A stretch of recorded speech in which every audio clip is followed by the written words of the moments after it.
everyone, welcome to Java Coding Academy. In today's class, we will learn the variables. So let's get started. Variables అంటే values ని store చేసుకోవడానికి use చేసే ఒక container అన్నమాట. అవి మనము స్టోర్ చేసుకున్న వాల్యూని ప్రోగ్రామ్ ఎగ్జిక్యూషన్ అప్పుడు చేంజ్ చేయొచ్చు. ఫర్ ఎగ్జాంపుల్, ఇప్పుడు నీకాడ ఒక వాటర్ బాటిల్ ఉందనుకో, నువ్వు వాటర్ దాంట్లో నింపుతావు కదా! నెక్స్ట్ కాసేపయ్యాక దాన్ని ఖాళీ చేసేసి జ్యూస్‌ని ఫిల్ చేస్తావు. ఇప్పుడు బాటిల్ అనేది అలానే ఉంది. కానీ దాని లోపల కంటెంట్ అనేది చేంజ్ అవుతా ఉంది. అదే విధంగా వేరియబుల్ యొక్క నేమ్ కూడా అలానే ఉంటుంది. కానీ మనం స్టోర్ చేసుకున్న వాల్యూ అనేది ప్రోగ్రామ్ ఎగ్జిక్యూషన్ అప్పుడు చేంజ్ అవుతుంది. Okay. Why do we need variables అంటే, ఇప్పుడు నువ్వు స్టూడెంట్ ఏజ్‌ని నువ్వెక్కడైనా స్టోర్ చేయాలనుకుంటున్నావు. వితౌట్ వేరియబుల్స్ నువ్వు జస్ట్ ప్రింట్ చేస్తావు. లైక్ నా ఏజ్ 20 అని చెప్పి ప్రింట్ చేస్తావు. ఇప్పుడు ప్రింట్ స్టేట్‌మెంట్ ఒక 10 స్టేట్‌మెంట్స్ వరకు అట్లా ప్రింట్ చేసావనుకుందాం.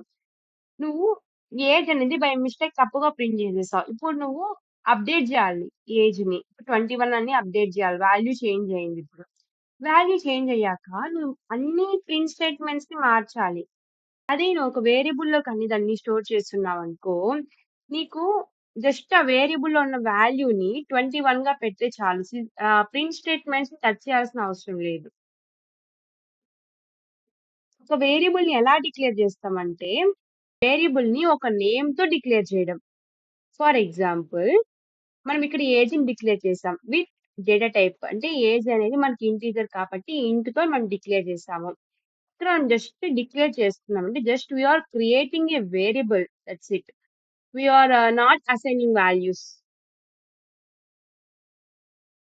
ఇక్కడ ఏంటంటే వేరియబుల్ ఇనిషియలైజేషన్. ఇక్కడ మనకి డిక్లరేషన్ అయిపోయింది కదా! ఇక్కడ ఇనిషియలైజ్ చేసుకుంటున్నాం. ఇప్పుడు ఇంట్ ఏజ్ అని చెప్పి డిక్లేర్ చేసేసాము ఇక్కడ. ఇప్పుడు ఏజ్ ఈజ్ ఈక్వల్స్ టు 20 అని చెప్పి వాల్యూని మనం అసైన్ చేస్తున్నాము వేరియబుల్‌కి. అలా కాదు డిక్లరేషన్, ఇనిషియలైజేషన్ 2 ఒకేసారి అవ్వాలంటే కూడా అలా కూడా పాసిబుల్ అవుతుంది. ఇంట్ ఏజ్ డిక్లేర్‌తో పాటే అసైన్ వాల్యూని కూడా అసైన్ చేసేసాము. Next variable naming rules and conventions. ఒక వేరియబుల్‌లో లెటర్స్ ఉండొచ్చు, డిజిట్స్ ఉండొచ్చు, అండర్‌స్కోర్ ఉండొచ్చు, డాలర్ సైన్ ఉండొచ్చు. కానీ ఒక వేరియబుల్ అనేది డిజిట్‌తో స్టార్ట్ అవ్వకూడదు. ఫర్ ఎగ్జాంపుల్ 1 ఏజ్ అలా స్టార్ట్ అవ్వకూడదు. కానీ ఏజ్ 1 అలా ఉండొచ్చు. అండ్ స్పేసెస్ అనేవి ఉండకూడదు. ఫర్ ఎగ్జాంపుల్ ఇలా ఈ విధంగా స్పేసెస్ అనేది ఉండకూడదనమాట. నెక్స్ట్ జావా కీవర్డ్స్‌ని వేరియబుల్స్‌లా మనం యూజ్ చేయకూడదు. ఫర్ ఎగ్జాంపుల్ ఇంట్ క్లాస్, ఇంట్ పబ్లిక్ అలా మనం యూజ్ చేయకూడదు. వేరియబుల్స్ అనేవి కేస్ సెన్సిటివ్. అంటే నువ్వు ఇప్పుడు క్యాపిటల్ లెటర్స్, స్మాల్ లెటర్స్‌లో రాసావనుకో డిఫరెంట్ అయిపోతుంది. ఈ ఏజ్ వేరు, ఈ ఏజ్ వేరు. కొన్ని లాంగ్వేజెస్ యాక్సెప్ట్ చేసాయి. ఫర్ ఎగ్జాంపుల్ హెచ్‌టీఎంఎల్ అట్లాంటి లాంగ్వేజెస్ అయితే క్యాపిటల్ లెటర్స్‌లో అయినా, స్మాల్ లెటర్స్‌లో అయినా నీకు సిమిలర్ మీనింగ్ వస్తుంది. కానీ ఇక్కడ డిఫరెంట్ అయిపోతుంది.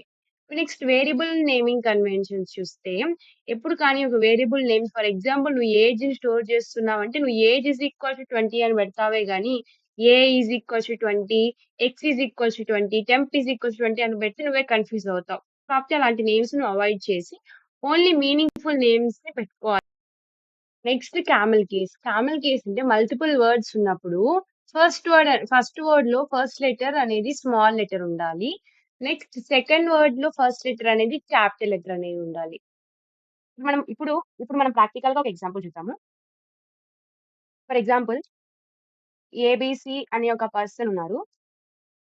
తన ఏజ్ వచ్చేసి 18 ఇయర్స్ అనుకుందాం. అండ్ తనకి మార్క్స్ 96.2 అనుకుందాం. ఇప్పుడు తన డీటెయిల్స్‌ని నేను ప్రింట్ చేయడానికి system.out.println స్టూడెంట్ డీటెయిల్స్ system.out.println తన నేమ్,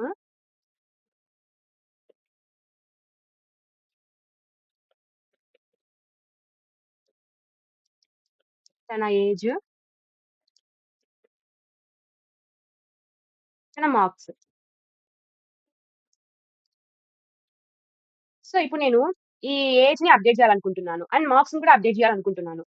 ఇప్పుడు instead of declaring again we can reuse the variables. 19 marks వచ్చేసి 97.6. ఓకే. నౌ సీ ఇది ప్రింట్ చేశా. చూడండి. చూడండి. ఫస్ట్ నేమ్ ఏంటి? నేమ్ వచ్చేసి ఏబీసీ, ఏజ్ వచ్చేసి 18, మార్క్స్ 96.2 అని చెప్పి కరెక్ట్‌గా ప్రింట్ అయింది. ఇప్పుడు నేను అప్డేట్ చేశాను. అంటే స్టోర్ అయిన వాల్యూస్‌ని నేను మళ్ళీ వేరే వాల్యూ దానికి అసైన్ చేశాను. అంటే వేరియబుల్స్‌ని రీయూజ్ చేసుకున్నాను. ఇప్పుడు ఏజ్ ఏమైంది? 19 అయింది అండ్ మార్క్స్ వచ్చి 97.6 అయింది. That's all for today's class. Thank you for watching. If you found this video helpful, please like, share and subscribe to Java Coding Academy. See you in the next class.